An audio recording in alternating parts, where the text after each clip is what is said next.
y deben ser la fuerza de la iglesia actual. Y es la palabra de Dios la que yo espero toque tu corazón como ha tocado el mío a lo largo de estos años en que Dios me ha permitido servirle.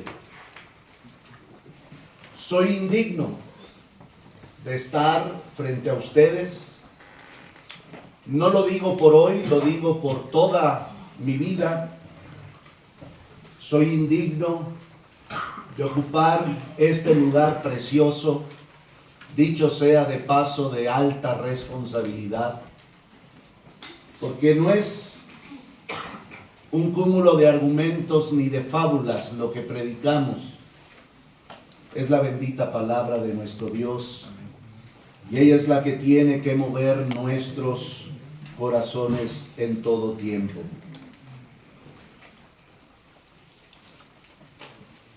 Este canto es un canto que refleja lo que hoy quiero enseñarte con la palabra de Dios. Hemos leído Filipenses capítulo 3 y sin que lo busques, no te distraigas buscándolo, solamente escucha la fracción del versículo 4 hasta el versículo 9, cuando dice el apóstol Pablo escribiendo a los cristianos ubicados en la ciudad de Filipos: si alguno piensa que tiene de qué confiar en la carne, yo más.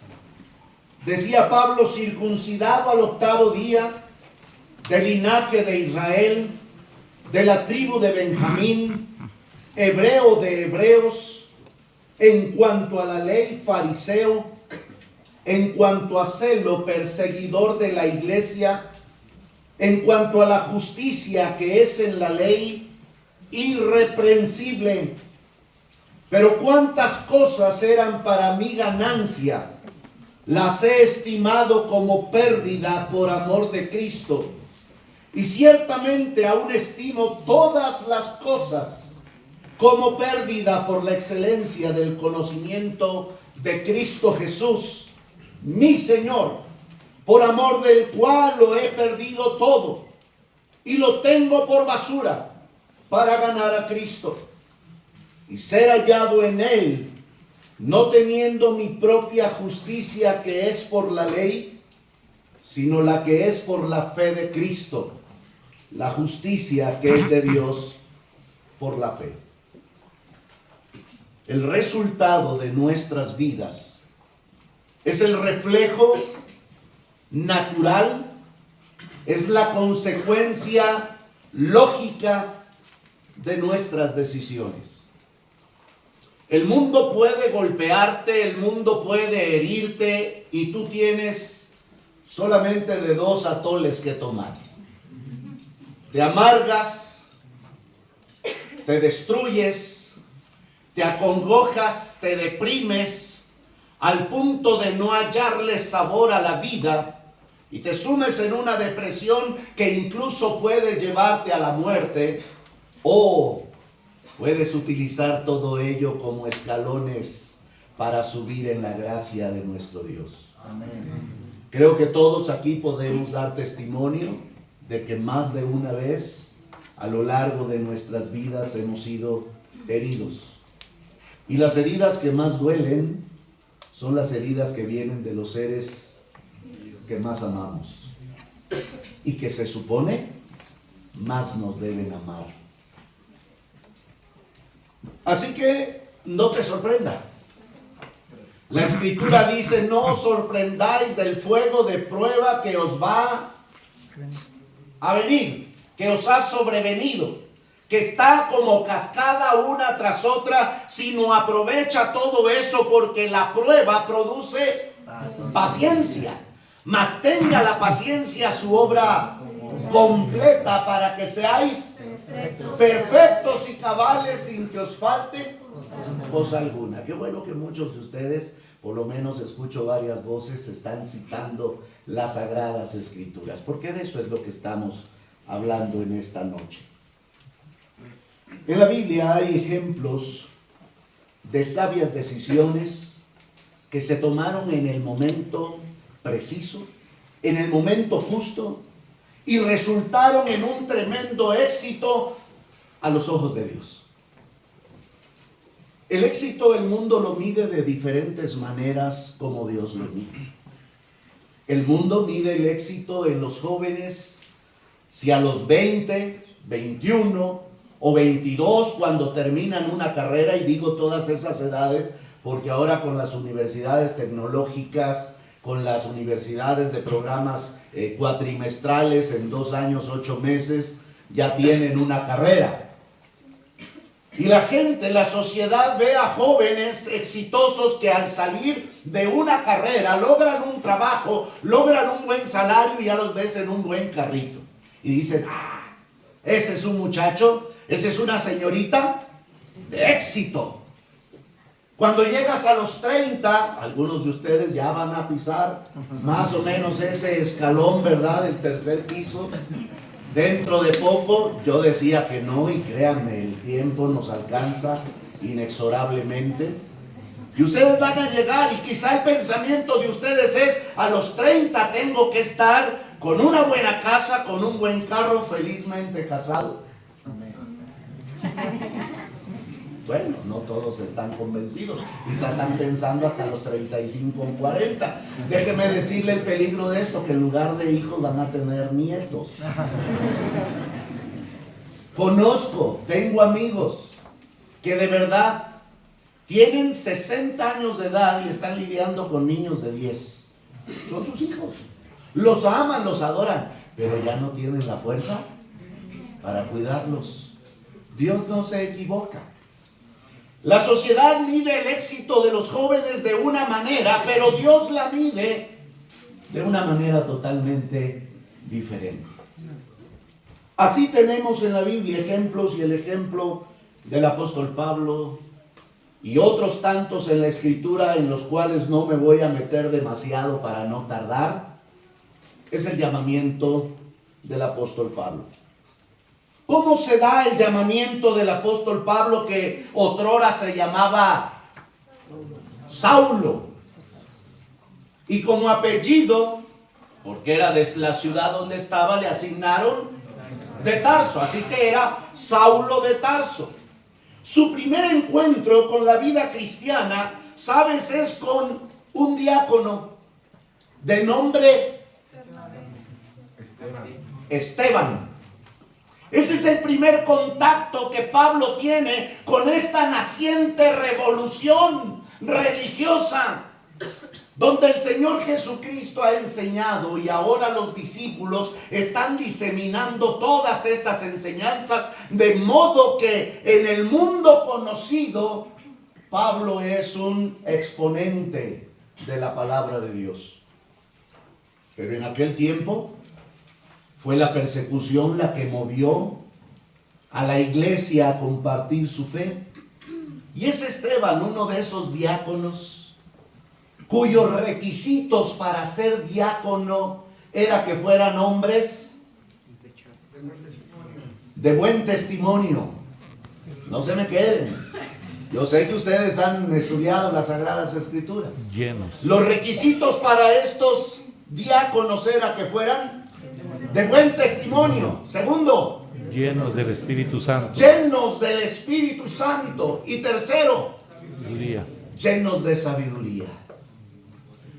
Yo les pregunto, ¿qué labor iban a hacer los diáconos escogidos? 7 varones que fueron escogidos. ¿Cuál era la labor que iban a hacer? Servir las mesas. Para servir mesas se necesitan esos requisitos. Según la Biblia, sí. Imagínate lo que se requiere para pararse aquí y predicar la palabra de Dios. Y como Pablo no digo que lo he alcanzado, ya ni que ya sea perfecto. Por eso dije, soy indigno de estar aquí. Esteban fue uno de esos hombres de buen testimonio, llenos del Espíritu Santo y de sabiduría. Y fueron escogidos para servir las mesas, pero Esteban, como los otros, también se involucraba en la predicación del Evangelio. Todo el capítulo 7 del libro de los Hechos nos narra cómo Esteban es presentado ante una turba que le acusaba de ser un buscapleitos. Le buscaban y le acusaban de ser alguien que iba contra la religión y las costumbres hebreas. Y dice la Escritura, oyendo estas cosas, la defensa de Esteban y su predicación, se enfurecían en sus corazones, dice el capítulo 7, versículo 54 de Hechos, y crujían los dientes contra él. Pero Esteban, lleno del Espíritu Santo, puestos los ojos en el cielo, vio la gloria de Dios y a Jesús, que estaba a la diestra de Dios, y dijo: he aquí veo los cielos abiertos y al Hijo del Hombre que está a la diestra de Dios. Entonces ellos, dando grandes voces, se taparon los oídos y arremetieron a una contra él, y echándole fuera de la ciudad, le apedrearon. Y los testigos pusieron sus ropas a los pies de un joven que se llamaba Saulo. ¿Sabes que este jovenzón tendría apenas arriba de 30 años de edad? La edad en que eran reconocidos como miembros de los concilios del Sanedrín y que tenían el derecho de emitir su opinión o su enseñanza dentro de las sinagogas. Y como leímos en la carta a los Filipenses, Saulo de Tarso aventajaba en su religión farisaica a muchos. Era un hombre celoso, era un hombre que sin duda reconocía como Cristo la falsedad de muchos fariseos, de muchos de los que con él vivían. Saulo era fariseo, pero te aseguro algo, que Saulo no era como cualquier fariseo. Era un hombre con deseo vehemente de servir al Señor, de buscarle, de amarle, y por eso hacía lo que hacía, y por eso desde su nacimiento había cumplido con todos los requisitos de la ley. Este joven aceptó la responsabilidad, porque esa es la figura enmarcada. Cuando ponen las ropas de Esteban a sus pies, era para que él avalara que la muerte había sido justificada. Mientras apedreaban a Esteban, sin duda alguna, Saulo de Tarso escuchó aquella oración de Esteban diciendo: Señor Jesús, recibe mi espíritu. Y puesto de rodillas clamó a gran voz. Eso es un grito. Eso no fue como leerlo. Esteban gritó literalmente: Señor, no les tomes en cuenta este pecado. Sendas piedras, no eran piedritas, eran sendas rocas las que le aventaban y retumbaban y rompían el cráneo de Esteban, sus costillas, sus huesos, porque con furia estaban dando contra él. Y Saulo parado lo estaba viendo todo y lo escuchó todo. Señor, no les tomes en cuenta este pecado. Y dice la Escritura, y habiendo dicho esto, durmió, se murió, lo mataron, lo aplastaron todas aquellas piedras. ¿Cuán importante es la salvación en tu vida? ¿Cuán agradecido estás con Dios por la salvación que en Cristo Jesús te ha dado? Yo quiero decirle a cada uno que en los temas anteriores de estos días ha tomado una decisión por Cristo. Déjame decirte que la Escritura nos da certeza, nos da seguridad. Aquel que cree en Cristo Jesús literalmente pasa de muerte A vida. a vida. Ya no hay más condenación para él. Su nombre es eliminado de la lista de aquellos que irán al infierno para pertenecer ahora a la lista en el libro de la vida del Cordero, que se abrirá allá en Apocalipsis capítulo 20, y donde se buscarán los nombres. Yo te voy a decir algo: en ese tribunal que se llama el juicio del gran trono blanco, tu servidor no estará, por la gloria de Dios, ni ninguno que ha puesto su fe en Cristo Jesús como Señor y Salvador de sus vidas. Amén. Nuestros nombres están en ese libro y no se borrarán. Esa es la certeza que la palabra de Dios nos da. Esa es la certeza que Cristo compró resucitando de entre los muertos. Y yo no sé cómo expresas tu seguridad de salvación, pero déjame comentarte que el misionero John Stam, de apenas 28 años de edad, era llevado para ser ejecutado por los comunistas de China al lado de su esposa. El jefe de la oficina de correos, que estaba por la senda donde él iba custodiado por los guardias, preguntó: ¿a dónde van? John se aferró a esta esperanza que está en la Escritura y respondió: yo no sé ellos a dónde van, pero mi esposa y yo vamos al cielo. Pablo, sin duda alguna, en ese tiempo fue impactado tremendamente por la vida de Esteban. Aquí hago un paréntesis para preguntar a tu conciencia: tú que conoces de Cristo, tú que ya has rendido tu vida a Cristo, ¿estás viviendo como Esteban a fin de que Saulos vengan a los pies de Cristo? Es una pregunta a tu conciencia.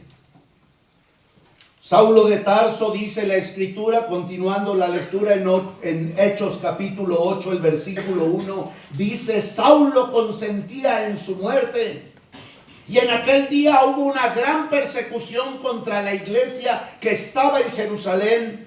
Y todos fueron esparcidos por las tierras de Judea y de Samaria, salvo los apóstoles. Y hombres piadosos llevaron a enterrar a Esteban e hicieron gran llanto sobre él. Y Saulo asolaba la iglesia y, entrando casa por casa, arrastraba a hombres y a mujeres y los entregaba en la cárcel. Pablo llegó a ser perseguidor de la iglesia, y siendo un perseguidor de la iglesia tuvo un encuentro dramático con el Señor Jesucristo. La palabra de Dios nos dice que Saulo, respirando aún amenazas, pidió al sumo sacerdote cartas para las sinagogas de Damasco, a fin de que si hallase algunos hombres o mujeres de este camino, y en la Escritura, si te das cuenta, camino está con C mayúscula, porque en realidad lo que está diciendo a los que siguieren a Cristo, a los que siguieren a Jesucristo, que se autodenominó el Hijo del Hombre y también el Hijo de Dios, haciéndose con eso igual a Dios, los trajese presos a Jerusalén. Dice la Escritura: mas yendo por el camino, aconteció que al llegar cerca de Damasco, repentinamente le rodeó un resplandor de luz del cielo, y cayendo en tierra oyó una voz que le decía: Saulo, Saulo, ¿por qué me persigues? Y él dijo: ¿quién eres, Señor? Y le dijo: yo soy Jesús a quien tú persigues. Dura cosa te es dar coces contra el aguijón. Si tú no conoces mucho del rancho antiguo, todavía se ve por estas zonas quienes preparan la tierra a la manera antigua. Y la manera antigua es tener una yunta de bueyes, o de mulas, o de burros. Van cernidos, ¿verdad? Van enyugados y jalan un palo, un tronco que ha sido de alguna manera labrado, esculpido para que sea una punta, para que entre en la tierra y ahí pone su pie, el que va arando y va guiando aquella yunta de bueyes o de caballos o de mulos, lo que utilice para ello, y entonces van haciendo el surco. El aguijón propiamente era esa punta que se ingresaba en la tierra para levantar piedras, raíces, basura, la tierra misma, a fin de voltearla, preparándola para la siembra. Lo que el Señor le está diciendo es necio, es absurdo que estés agarrando a patadas un artefacto que te va a lastimar. Algo que te va a herir. Es necio, es terco aquel que, sabiendo que te va a hacer daño, no importando la sabiduría o el simple sentido de conservación, agarra patadas algo que le va a lastimar. Dios le dice: dura cosa te es dar coces contra el aguijón. Saulo de Tarso, que está acostumbrado a sentir el poder, a tener esa satisfacción de estar haciendo según él la obra de Jehová, ahora está temblando y temeroso, y dijo: Señor, Curios, mi dueño, mi amo, ¿qué quieres que yo haga?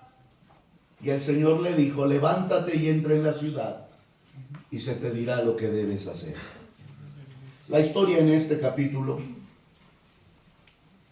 continúa que el Señor llama al profeta Ananías, un siervo del Señor, y le dice: ve y ora con él. Y Ananías dice: Señor, este es un hombre peligroso.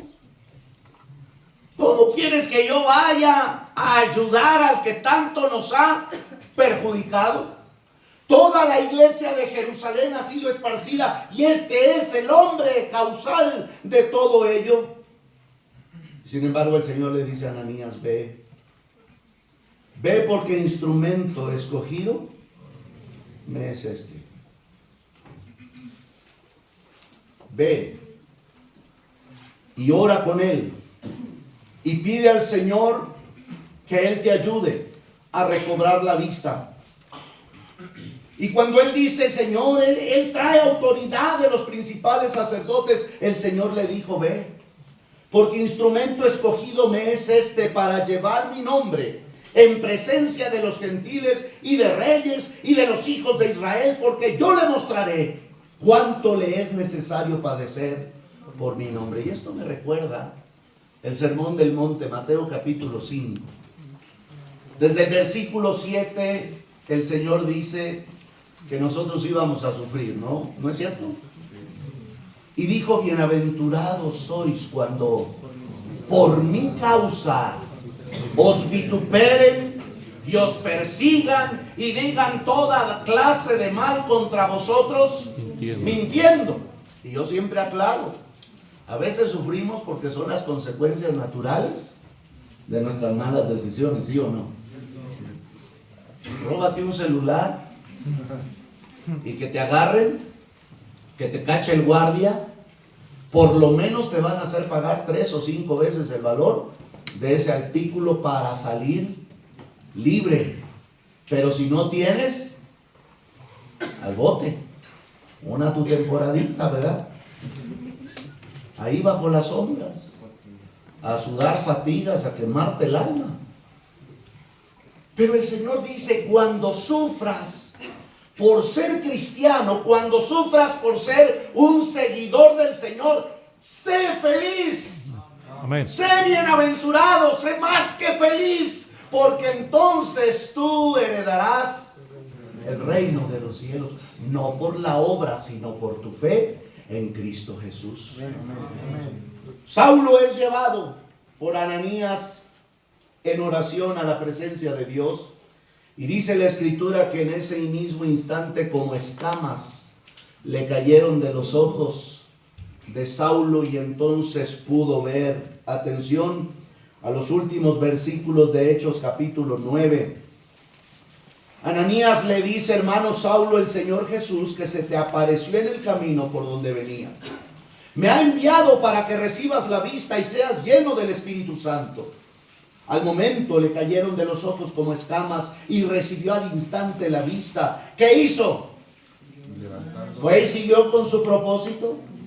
Levantándose fue bautizado porque había experimentado ese encuentro personal con Cristo.